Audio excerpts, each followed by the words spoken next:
এই মুহূর্তের সবথেকে বড় খবর, বিজেপির অফিসিয়াল ঘোষণার আগেই বাংলার বাকি 23টি লোকসভা কেন্দ্রের সম্ভাব্য প্রার্থী হিসাবে বেশ কিছু নেতানেত্রীর নাম প্রকাশ করল বিজেপির উচ্চ নেতৃত্ব।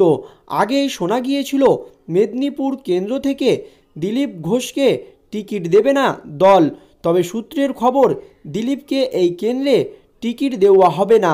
পরবর্তীতে ভারতী ঘোষকে প্রার্থী করতে পারে পদ্ম শিবির। মেদিনীপুরের পরিবর্তে বর্ধমান ও দুর্গাপুর আসন থেকে টিকিট পেতে চলেছে দিলীপ ঘোষ। এছাড়াও কলকাতার উত্তরে প্রার্থী হিসাবে উঠে আসছে সদ্য বিজেপিতে যোগ দেওয়া তাপস রায়ের নাম।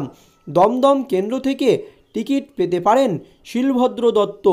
সদ্য অবসরপ্রাপ্ত আইপিএস দেবাশিস ধরকে বারাসাত কিংবা বীরভূম কেন্দ্র থেকে প্রার্থী করতে পারে বিজেপি। উলবেড়িয়া কেন্দ্র থেকে পদ্ম শিবিরের সম্ভাব্য প্রার্থী হতে পারেন মাসুম আক্তার এবং পবন সিং সরে দাঁড়ানোর পর আসানসোল থেকে টিকিট পেতে পারেন সুরেন্দ্র সিং। অন্যদিকে ব্যারাকপুর লোকসভা কেন্দ্র থেকে অর্জুন সিংকে টিকিট দেওয়া হবে বলে খবর, তবে দলের ভেতরে তাকে নিয়ে নানান প্রশ্ন ওঠার কারণে ফের এই কেন্দ্রের প্রার্থীর নাম নিয়ে চর্চা শুরু হয়েছে বলে জানা যাচ্ছে।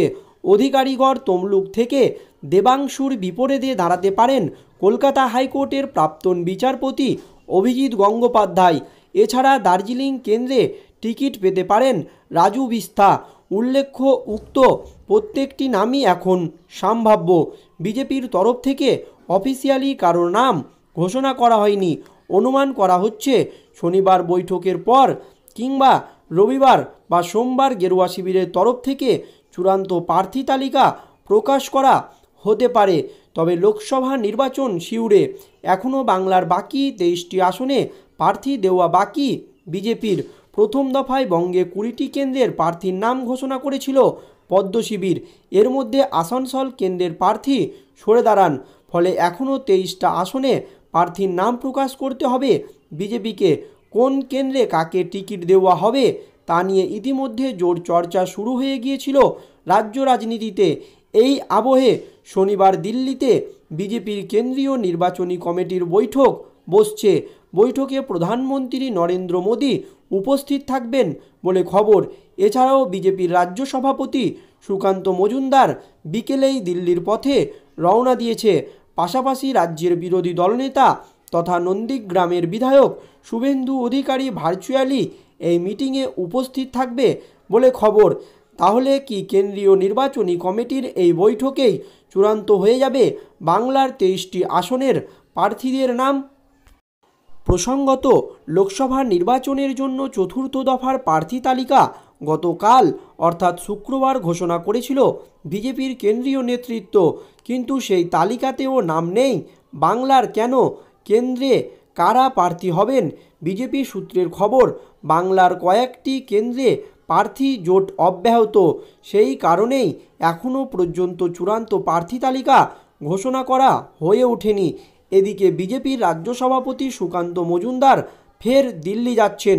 সম্ভবত প্রার্থী জোট কাটাতেই কেন্দ্রীয় নেতৃত্বের সঙ্গে বৈঠকে বসবেন তিনি। বলা বাহুল্য, বাংলার 23 কেন্দ্রে এখনও প্রার্থী তালিকা চূড়ান্ত করে উঠতে পারেনি বিজেপি। বাংলার 6 থেকে 7টি আসন নিয়ে জট কাটাতে চলছে দফায় দফায় বৈঠক। যদিও প্রার্থী তালিকা হয়ে গিয়েছে বলে কয়েকদিন আগে দাবি করেছিল বিজেপির রাজ্য সভাপতি সুকান্ত মজুমদার, তাহলে কেন এত বিলম্ব? উঠছে প্রশ্ন।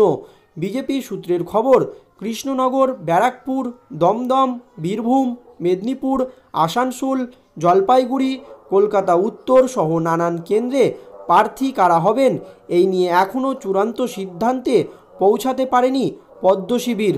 প্রার্থী বাছাই নিয়ে দলের অন্দরে মতভেদের কারণে বাংলার বাকি 23টি কেন্দ্রে প্রার্থী তালিকা এখনও প্রকাশ করে উঠতে পারছে না বিজেপি বলে মত বিজেপি শিবিরের একাংশের।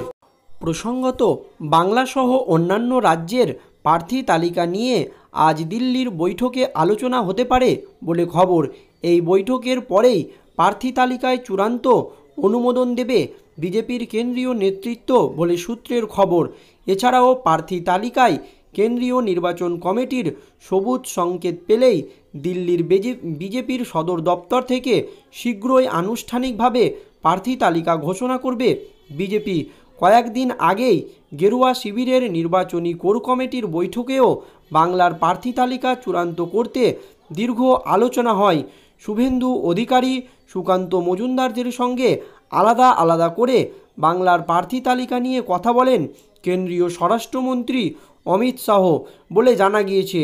তবুও অধারা সমাধান সূত্র বাংলার যে কেন্দ্রগুলিতে প্রার্থী জোট রয়েছে বলে বিজেপির এক সূত্রের দাবি, সেই জোট কবে কাটবে এখন সেটাই দেখার বাকি।